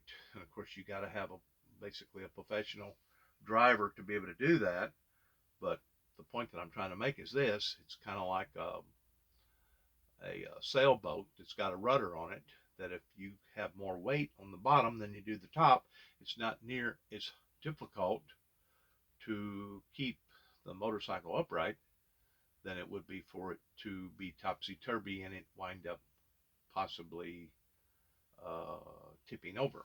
I know this would not be the appropriate time for something like that to occur, so I'm pretty sure that they probably have the best of the best pertaining to their riders in front of the coffin, making sure that something like that hopefully does not occur.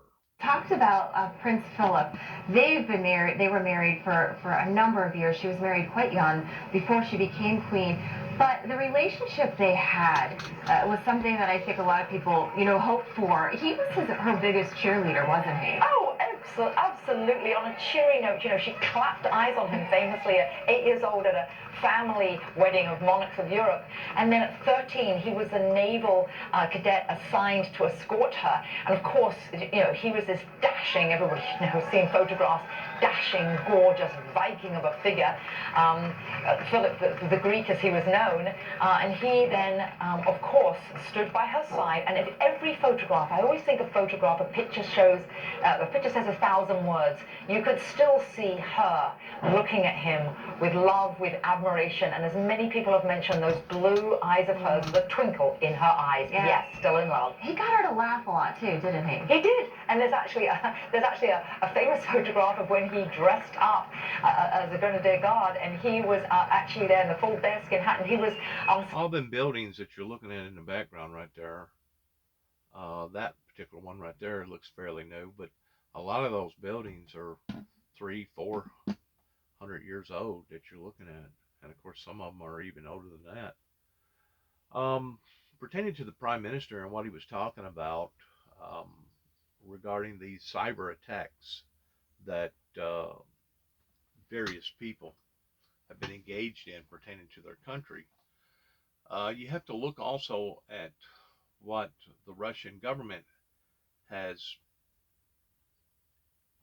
portrayed or implemented in the past 7, 8, 10 years since so much artificial intelligence has come out, towards how that they have been attacking various countries again and again and again in trying to be persuasive in the people's elections, the free elections.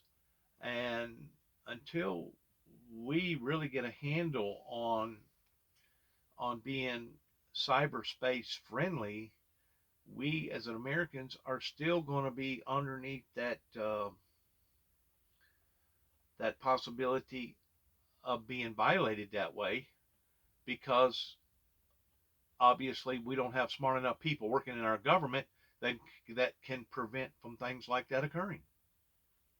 It's we're living in a completely different world today. That's what a lot of people has problems here in America towards accepting. And I have a great deal of respect for the baby boomers. Don't get me wrong. I realize that I point my finger at them a great deal of times.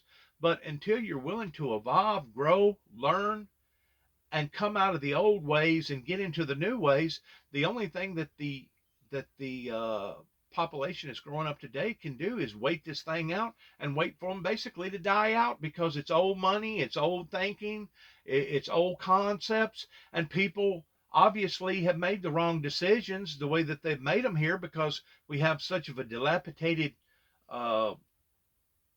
infrastructure pertaining to our roads falling apart, our bridges are falling apart.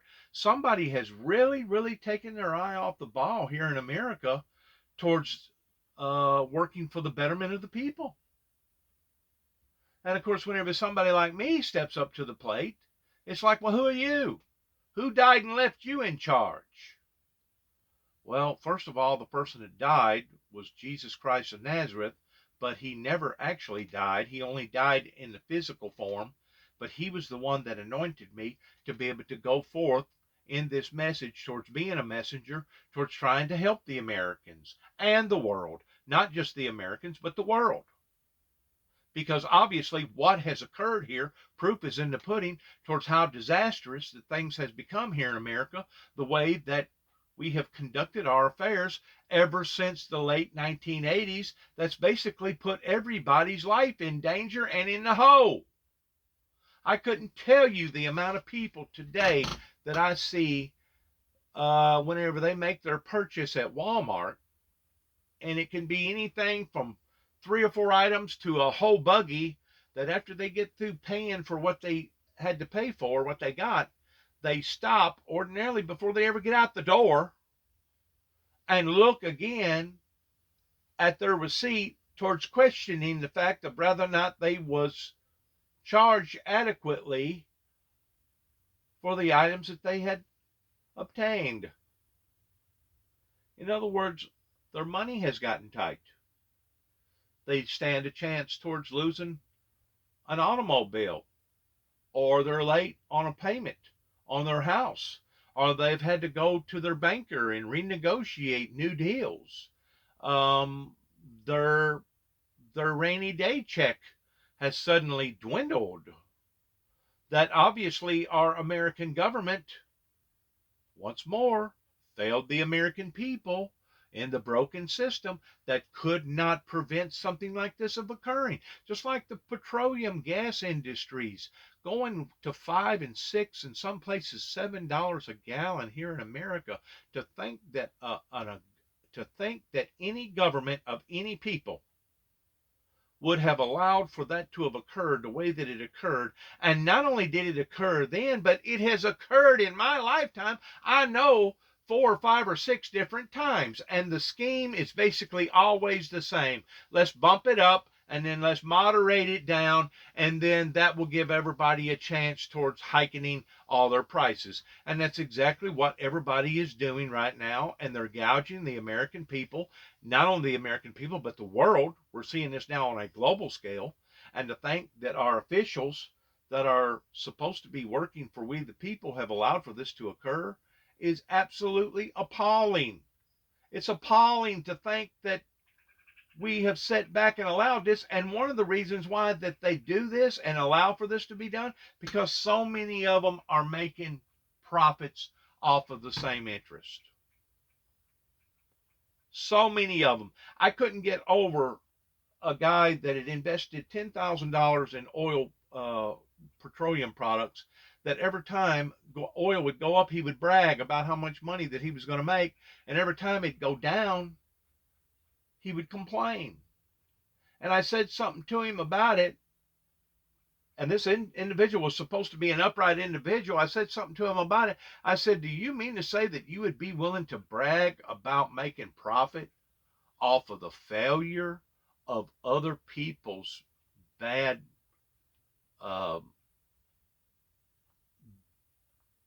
investments, to the degree that people was actually hurting over you profiting? And he said, why not? Everybody else does. Wow. What kind of a leadership quality is that?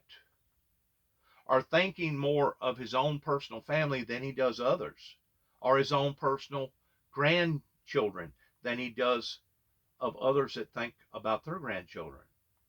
This is poor, poor leadership qualities.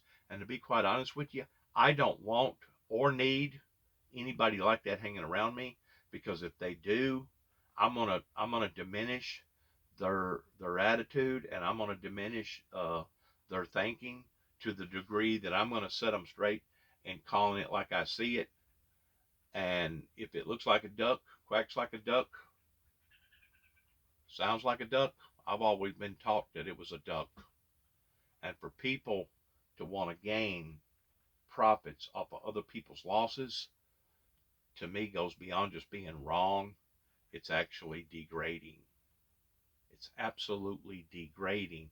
And how many people out there that do we see working at Wall Street, or working for this company or that company, or selling this particular item, or doing this, that's basically all about them. It's all about them, and it's all about greed, and it's all about pocketing, filling their own pockets full of this type of illegitimacy with greed and selfishness. How many times have we seen that again and again and again? Almost every day. Almost all of us see it. And it's a disease. And it's just like the Bible talks about, the love of money is the root of all evil. The love of it is the root of all evil. And it is. That this sent a very clear signal that the monarchy is going to be a very, very great, powerful force for a very long time to come. And I think the monarchy is so vital, I think, to the future of Great Britain as a truly great nation. And I think with King Charles, but also with Prince William, who will succeed him, and later Prince George will succeed William. So the monarchy has a very strong, robust, and also bright future. And the legacy that Queen Elizabeth II left was a very, very strong and powerful one. And I hope that we will see the continuation of Queen Elizabeth II's tremendous legacy of service, of dedication, and I think Britain will do just fine in the decades and centuries ahead. Yes, I thought it was so important to the Queen, as well as to continue on the tradition and the love and respect for the royal family. You're there, you talked about how you could barely get around. There's people on every street corner. Have you talked to people outside, or what is it like if you look outside your window now or when you've been out? Yeah, actually, I think the mood has been one of, on the one hand, of course, bidding farewell to a deeply loved monarch, and so there's a sense of sadness, but also at the same time, I think there's a sense of optimism here. One thing I can say that they have been abundantly blessed for the past few days towards it not being extremely, extremely cold and not being extremely, extremely hot, or all kinds of inclement weather that they had to deal with along with these type of proceedings, because this could have been just as nasty in one aspect towards the weather than it was elegant like it is today. Um, Very obvious that Mother Nature has cooperated with these enlightening affairs that went on over there in that area, to the degree of them being blessed with beautiful, beautiful weather. At night, it's been a bit breezy, pertaining to it getting chilly, but that's the reason why that we have coats and other types of materials to put on. And to be quite honest with you, in an event like that with all them people around, with it being cooler, actually helps to be more of a germ resistant environment towards controlling possible another outbreak of COVID, more so than it would be if it would have been extremely, extremely warm or hot during this period. It's been a blessing towards watching this. For conscientious time's sake, I want to go ahead and end what's happening here, pertaining to all these remarkable historical affairs pertaining to Queen Elizabeth II, pertaining to her funeral, that is now basically leading to the end time procedures of her wake in this particular event. If you would please take notice of the architectural design buildings, as well as the historical buildings of the new versus the old. If you look at the outlining areas towards where they're at, geographically speaking, you will see where certain parts of that area is basically modern, while you see why other areas of that same viewing are not that modern.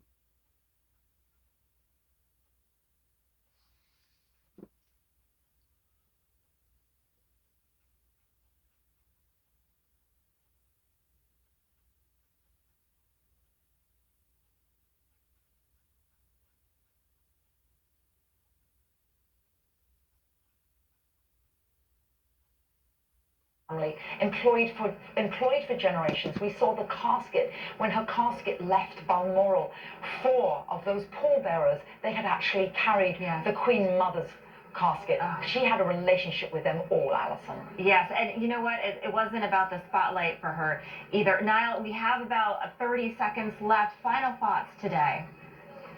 Well, great points made there by Hillary. But final thoughts here. You know, today's events are a reminder that Great Britain is a truly great nation with an illustrious history. The monarchy is at the very heart of that. And British leadership on the world stage is so fundamentally important, and the Queen embodied that in every single respect. So I hope that Britain will continue to lead alongside the United States, because the free world needs US and British leadership. We need the special relationship. These are the 2 greatest nations in the world, the beating heart of the free world. Long may they continue to lead, and the Queen has set such an incredibly noble and wonderful and powerful example for all of us to follow. A great example indeed. Niall Gardner, thank you so much for joining us. And as you watch your screen, you can see the procession of the hearse carrying Queen Elizabeth II's coffin heading to Windsor Castle, a place that she loved. She will be with her family. They will have a ceremony after that. Hillary Forwich, thank you so much for joining us today and providing. That's a good example right there, where you see the building to the left versus the buildings to the right. It's a stark contrast pertaining to the age differences. And that's our show. National Report starts right now.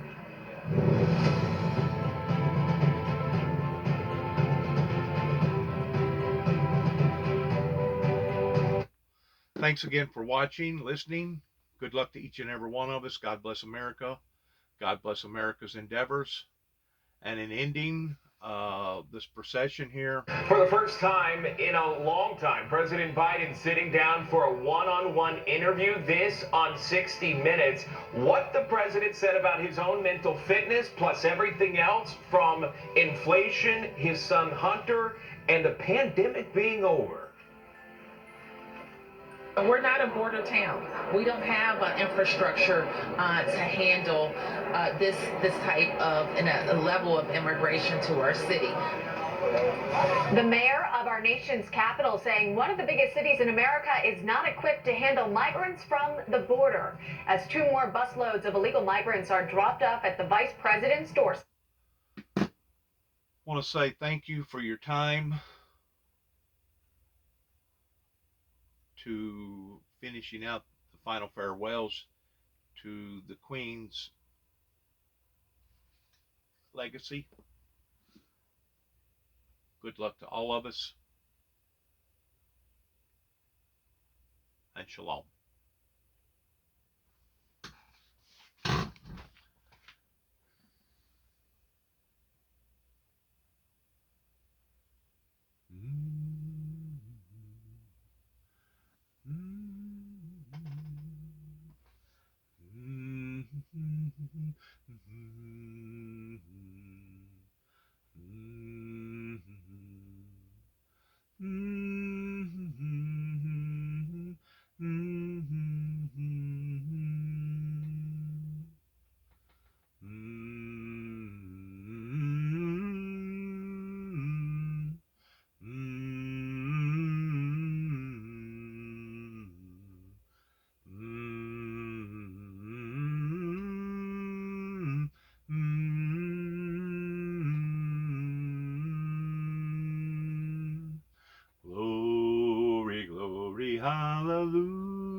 Hallelujah. Glory, glory, hallelujah. Glory, glory, hallelujah.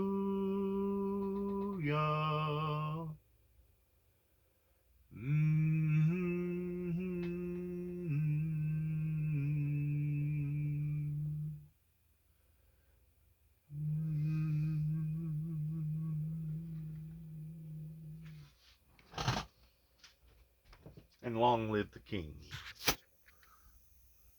Not the King of Britain, but the King of all kings, pertaining to the Lord Jesus Christ of Nazareth, that his domain will never end, that it will be a everlasting domain to everlasting to everlasting to everlasting. The King of all kings and the Lord of all lords. Thank you for listening. God bless you. God bless our great nation, America, our home.